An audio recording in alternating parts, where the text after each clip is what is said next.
Hello students, आज हम class 4 का चैप्टर नंबर 1 पढ़ेंगे।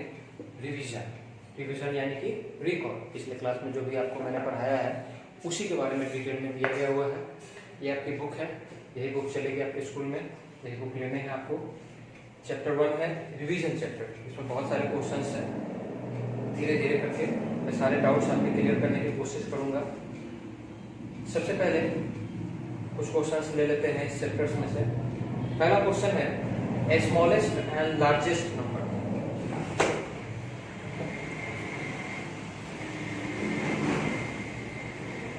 Smallest and largest number.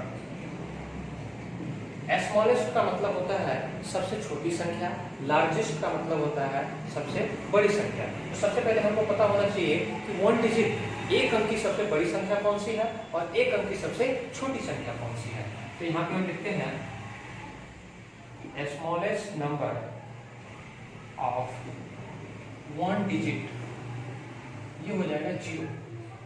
Smallest number of 1 digit संख्या होती है 0। लेकिन अगर हमको 1 डिजिट की जगह 2 डिजिट की आवश्यकता हो, अगर हमको लिखना हो स्मॉलेस्ट नंबर ऑफ 2 डिजिट, तो हम क्या करते हैं, 0 से पहले 1 लगा देते हैं, क्योंकि 0 के बाद किसी संख्या को लिखने का कोई वैल्यू नहीं है। 0 से पहले हम लिखते हैं 1, उसके बाद आ जाएगा 0। अब 2 डिजिट का संख्या बन गया हमारा स्मॉलेस्ट 10। अगर हमको 3 डिजिट की आवश्यकता होगी तो हम 0 लगाते जाएंगे। 3 डिजिट की आवश्यकता होगी, एक 0 और लगा देंगे। 4 डिजिट की आवश्यकता होगी, एक 0 और लगा देंगे। इस प्रकार से हम रेडी करेंगे स्मॉलेस्ट नंबर। अब आगे बढ़ते हैं, देखते हैं ग्रेटेस्ट नंबर कौन सा है। ग्रेटेस्ट और लार्जेस्ट दोनों एक ही होता है। Largest number of 1 digit. 1 digit हमको पता होना बहुत आवश्यक है कि लार्जेस्ट नंबर 1 डिजिट क्या है। तो सबसे बड़ी संख्या एक अंक की है 9, और इसको बनाना बहुत आसान है। अगर एक अंक की संख्या 9 है तो 2 अंक की संख्या हो जाएगी 2 डिजिट 99। 3 अंक की संख्या हो जाएगी 39। यानी कि लार्जेस्ट नंबर में एक अंक की संख्या होती है 9, 2 अंक की संख्या 99, 3 अंक की संख्या 999। यानी लार्जेस्ट नंबर में जितनी बड़ी संख्या हमको चाहिए, 4 डिजिट का चाहिए, तो 4 9 लिख देंगे हम। इस प्रकार से हम तैयार करते हैं स्मॉलेस्ट और लार्जेस्ट नंबर।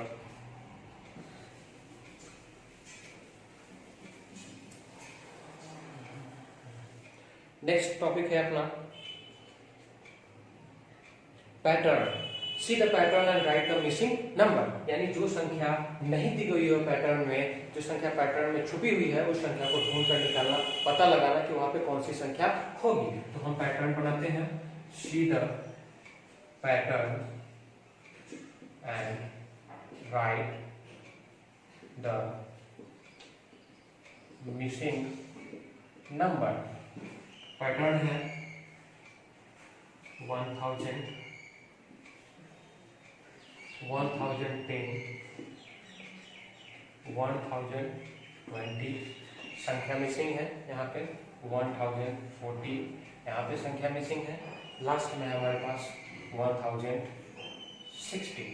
अब इस पैटर्न को आप ध्यान से देखें तो आपको क्या दिखेगा कि बीच में 2 बॉक्स खाली है, 2 जगह खाली है। ये संख्या मिसिंग हो गई, इसीलिए इसका हेडिंग बनता है कि सी द पैटर्न। पैटर्न को देखें और जो संख्या मिसिंग है, छुपी हुई है, छूट गई है, उस संख्या का पता लगाकर आप यहाँ पे लिखें। तो यहाँ पे आप देखें, इसको आपको स्टार्टिंग से समझना होगा कि यहाँ पे 1000 के ठीक बाद जो संख्या लिखी गई है उसमें 10 ऐड कर दिया गया है। इसमें कर दिया गया है ऐड। जरूरी नहीं है कि पैटर्न के सभी क्वेश्चंस में ऐड ही किए हुए हो। कहीं पे सब्ट्रैक्ट होता है, कहीं पे मल्टीप्लाई होता है, कहीं पे डिवाइड होता है। तो पैटर्न इसीलिए पहले जहां पे मिसिंग नंबर होता है उससे पहले कुछ संख्या आपको बना कर दिया जाता है, ताकि आप समझ सकें इस पैटर्न में क्या किया गया है। ये जो 3 संख्या लिखी हुई है, इस 3 संख्या में हम देख रहे हैं कि सब में क्या किया गया है, 10 प्लस किया गया है। यानी 1000 में 10 प्लस किया है तो आया है 1010। यहाँ पे भी हमने 10 प्लस किया है तो आया है 1020, तो हमको भी इसी रूल को फॉलो करना है। 1020 है, उसके नेक्स्ट की संख्या हमको पता नहीं है, तो 1020 में भी हम प्लस कर देंगे 10, तो हो जाएगा हमारे पास 1030। 1030 में 10 प्लस हुआ तो यहाँ पे लिखा हुआ है पहले से 40, नेक्स्ट संख्या मिसिंग है, यहाँ भी हमको वही रूल फॉलो करना है, 10 प्लस करना है। 10,040 में 10 प्लस करेंगे 10,050, नेक्स्ट संख्या लिखा हुआ है 60। इस प्रकार से हम पैटर्न बनाते हैं। हमेशा ध्यान रखेंगे पैटर्न सभी एक जैसे नहीं होते हैं। पहले पैटर्न को हम देखेंगे, समझेंगे, उस पैटर्न के अंतर्गत क्या किया गया है, सब्ट्रैक्ट किया गया है, ऐड किया गया है, क्या किया गया है, उसके बाद हम मिसिंग नंबर को फिल करने का कोशिश करेंगे। Next question,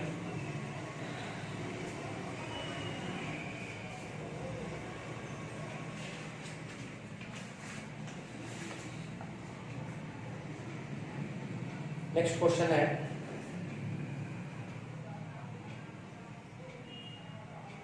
reverse order. Next question है अपना रिवर्स ऑर्डर। रिवर्स ऑर्डर का मतलब होता है किसी भी संख्या को पीछे से आगे की तरफ लिखना।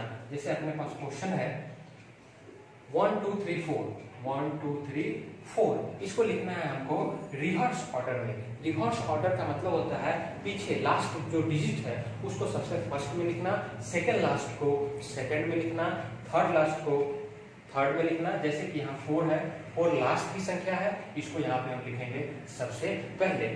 थर्ड जो है सेकंड लास्ट है, इसको हम यहाँ पे लिखेंगे सेकंड में। 2 जो है वो थर्ड लास्ट है, इसको हम यहाँ पे लिखेंगे थर्ड में। और 1 जो है इधर से लास्ट 1 है तो यहाँ पे लिखेंगे 1, यानी इसको रिवर्स कर देना, उल्टी संख्या करके लिख देना। 1 2 3 4, तो हम यहाँ पे लिखेंगे 4 3 2 1, ये होता है रिवर्स ऑर्डर। इसको बहुत आसानी से बनाया जा सकता है, इसमें कुछ ज्यादा विशेष बताने की जरूरत नहीं है। नेक्स्ट टॉपिक की तरफ हम बढ़ते हैं। नेक्स्ट टॉपिक है एक्सपेंडेड फॉर्म।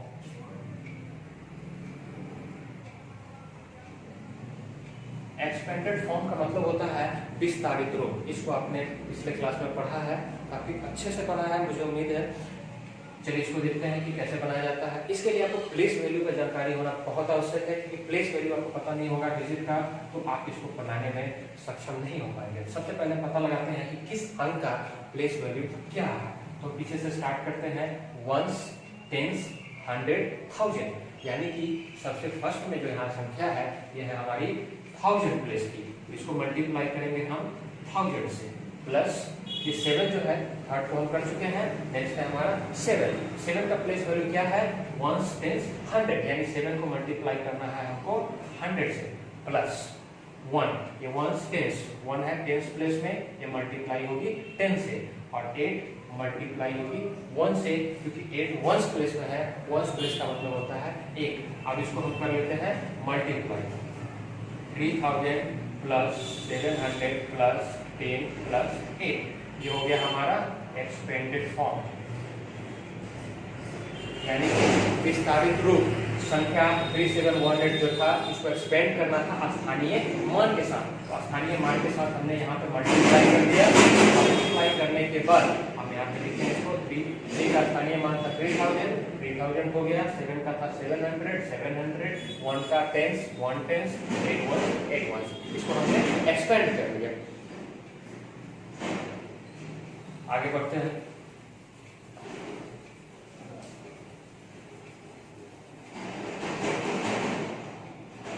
नेक्स्ट टॉपिक है असेंडिंग और डिसेंडिंग ऑर्डर।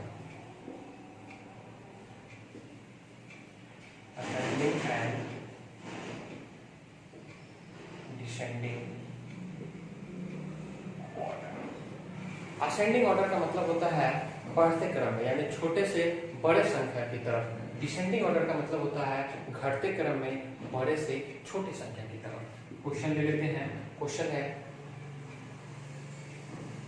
8 10 796 2147। इसको सबसे पहले हम अरेंज करते हैं असेंडिंग ऑर्डर। असेंडिंग ऑर्डर का मतलब मैंने बताया आपको कि छोटे से बड़े संख्या की तरफ, यानी सबसे छोटी संख्या का पता लगाना हमको इसमें आवश्यक है। सबसे छोटी संख्या है हमारे पास 8, इससे बड़ी संख्या है 10, इससे बड़ी संख्या है 147, इससे भी बड़ी संख्या है 769 और सबसे बड़ी संख्या जो है हमारे पास वो है 2000। ठीक है, तो हमने अरेंज किया इसको असेंडिंग ऑर्डर में छोटे संख्या से बड़े संख्या की तरफ, 8, 10, 147, 769 और 2000। अब हम इसको अरेंज करते हैं डिसेंडिंग ऑर्डर में। डिसेंडिंग ऑर्डर का मतलब होता है घटते क्रम में, यानी बड़ी संख्या से छोटी संख्या की तरफ। जो इस यहाँ पे दिए हुए संख्या है उसमें से सबसे बड़ी संख्या सबसे पहले हम छाटेंगे, तो सबसे बड़ी संख्या है हमारे पास 2000, उससे छोटी संख्या है 769, उससे छोटी संख्या है 147, उससे भी छोटी है 10 और सबसे छोटी संख्या जो हमारे पास वो है 8। इस प्रकार से हम अरेंज करते हैं असेंडिंग ऑर्डर और डिसेंडिंग ऑर्डर को, यानी कि बढ़ते क्रम में असेंडिंग ऑर्डर, घटते क्रम में डिसेंडिंग ऑर्डर। छोटे से बड़ी संख्या की तरफ असेंडिंग ऑर्डर में अरेंज करते हैं और बड़े से छोटी संख्या की तरफ हम डिसेंडिंग ऑर्डर में अरेंज करते हैं। आपका एक्सरसाइज 1 समाप्त हो गया है। आपको 2 दिन का समय मिलेगा, 2 दिन के समय में आपको एक्सरसाइज 1 कंप्लीट करके रखने हैं। चैप्टर 1 में जो भी क्वेश्चंस है वो आपको 2 दिन में कंप्लीट कर लेने हैं। जो भी डाउट्स होंगे, जो भी प्रॉब्लम्स होंगे कमेंट बॉक्स में आप पूछ सकते हैं। सारे क्वेश्चंस को कमेंट बॉक्स में ही सॉल्व कर दिए जाएंगे। नेक्स्ट वीडियो में हम आपके साथ मिलेंगे चैप्टर 2 रोमन नंबर के साथ। उसके बाद फिर आगे का होमवर्क आपको दिया जाएगा। Thank you.